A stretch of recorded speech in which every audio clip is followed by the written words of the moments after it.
राजस्थान विधानसभा मुख्य सचेतक डॉक्टर महेश जोशी बोले, माफी मांगे अर्नब गोस्वामी।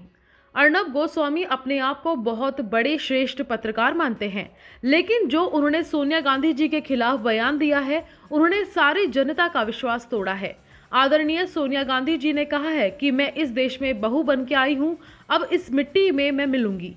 ये भाव प्रेरणादायक हैं। ये भाव सोनिया जी की अंतरात्मा से देश प्रेम को दर्शाता है। अर्नब गोस्वामी को अपने बयान के लिए देश की जनता से माफी मांगनी चाहिए।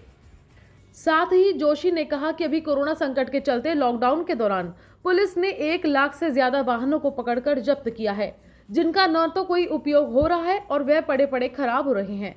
खास तौर से दोपहिया वाहन जो कि निम्न आय वर्ग के हैं या उनके घर में एक ही वाहन है, ऐसे में मैंने डीजीपी साहब श्री भूपेंद्र यादव जी से फोन पर निवेदन किया है कि ऐसे वाहनों को छोड़ा जाए, चाहे कोई ऐसी न्यायिक प्रक्रिया अपनाई जाए जिससे ड्यूटी मजिस्ट्रेट या कोई भी उन वाहनों को उनकी चालान राशि भरकर छुड़वा सके। नहीं तो लॉकडाउन के इतने लंबे समय में अल्प आय वर्ग के लोगों के वाहन खड़े खड़े कंडम हो जाएंगे। अर्णव गोस्वामी जी अपने आप को बहुत बड़ा और श्रेष्ठ पत्रकार मानते हैं, लेकिन जो कुछ उन्होंने बयान दिया है सोनिया गांधी जी के खिलाफ, मैं समझता हूं उन्होंने सारी जनता का विश्वास खो दिया है। आज वो एक अविश्वसनीय व्यक्तित्व के रूप में हमारे सामने है। एक ऐसे व्यक्ति के रूप में हमारे सामने है जो निरर्थक रूप से हठी एक व्यक्ति होता है। इंसान से गलती होती है, इंसान को बयान देता गलती होती है, तो अच्छा इंसान वो होता है जो अपनी गलती को माने, अपनी गलती पे क्षमा याचना करे। लेकिन वे क्षमा याचना करने के बजाय अपना जो हट दिखा रहे हैं, ये किसी भी रूप में क्षम्य नहीं है। देश की जनता देख रही है। सोनिया गांधी जी ने जिस रूप में एक भारतीय नारी के चरित्र को जिया है, अपने जीवन को उस रूप में ढाला है, देश की सारी महिलाएं सोनिया गांधी जी के उस चरित्र से प्रभावित हैं। उनका जो इतना शानदार आचरण रहा है, जैसा हम उम्मीद करते हैं हमारी माँ का, बहन का, बेटी का, उस रूप में सोनिया जी ने अपने आप को देश की जनता के सामने प्रस्तुत किया है। देश की सेवा करी है, देश के लोगों की सेवा करी है, और हमेशा ये कहा है कि मैं इस देश में बहू बन के आई और मेरी अर्थी भी यहीं से जाएगी। जब मेरी मृत्यु होगी तो इसी मिट्टी में मैं मिलूंगी। ये भाव जो है, मैं समझता हूँ कि अनुकरणीय भी है, प्रेरणादायक है, और सोनिया जी का जो अंतरात्मा से देश प्रेम है, उस प्रेम को प्रदर्शित करने वाला है।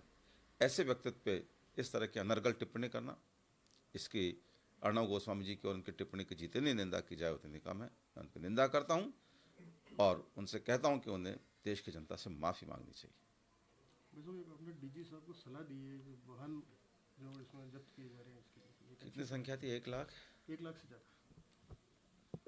अभी कोरोना के इस संकट के चलते लॉकडाउन के दौरान बहुत बड़ी संख्या में पुलिस ने वाहनों को जब्त किया है।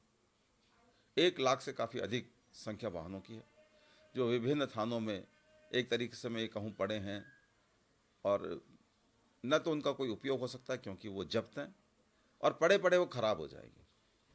ये उन ज़्यादातर दोपहिया वाहन है, मीडियम क्लास के लोगों के, निम्न मध्यम वर्गीय क्लास के लोगों के, बल्कि उससे भी उच्च निम्न वर्ग के भी कह सकते हैं, उनके वाहन हैं जिनके लिए वाहन बहुत कीमती है। उनकी पूरी जो उनकी दिनचर्या वो भी प्रभावित हो रही है, और पड़े पड़े जो वाहन खराब होंगे, देश का नुकसान है, प्रदेश का नुकसान है। मैंने जो हमारे पुलिस के महानिदेशक हैं राजस्थान के, श्री भूपेंद्र सिंह जी यादव, उनसे मैंने बात की है, उनको मैंने टेलीफोन किया। मैंने कहा कि इन सारे वाहनों को छोड़ा जाना चाहिए, नहीं तो ये देश का नुकसान होगा, ये देश की संपत्ति का नुकसान है। उन्होंने कहा कि इसमें न्यायिक प्रक्रिया जरूरी है। तो मैंने उनसे ये भी आग्रह किया है कि माननीय राजस्थान के मुख्य न्यायाधिपति से बात करके कोई ऐसा रास्ता निकालें कि स्पेशल मजिस्ट्रेट हर जिले में तय हो जाए इस काम के लिए, कि भाई ये जो वाहन छोड़ना है, जो पेनल्टी लगानी है, जो कानूनी प्रक्रिया पूरी करनी है, वो पूरी करके इन वाहनों को छोड़ेंगे तो लोगों को नुकसान से भी बचाया जा सकेगा, और चूंकि लोगों का नुकसान देश का नुकसान होता है, देश की संपत्ति का नुकसान होता है, और निरर्थक ये पड़े पड़े निश्चित रूप से महीने 15 दिन और अगर ये पड़े रहे तो ये बिल्कुल कंडम हो जाएंगे। इनको बचाया जाना चाहिए जिससे लोगों को भी सुविधा हो और देश की राष्ट्रीय संपत्ति के नुकसान से भी बचा जा सके। Bureau report, VDTV Bharat.